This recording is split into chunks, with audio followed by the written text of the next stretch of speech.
Nyiramariro Marie Rose, nkaba ntuye mu murenge wa Kinigi, akarere ka Musanze, akagari ka Nyonirima, nkaba nkora ubukorikori hano kuri Cooperative Cooperative Mararo.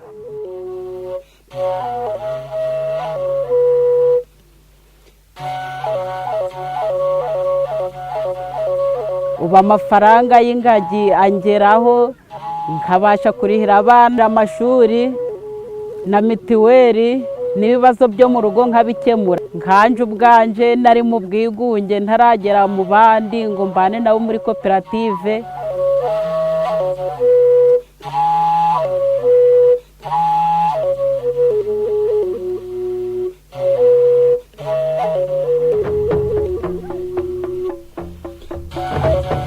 Nifatanyije na bagenzi bacu duhure muri koperative, turatumira abanyarwanda bose n'abanyamahanga bazaze twifatanye ku munsi wo kwita ingagi amazina.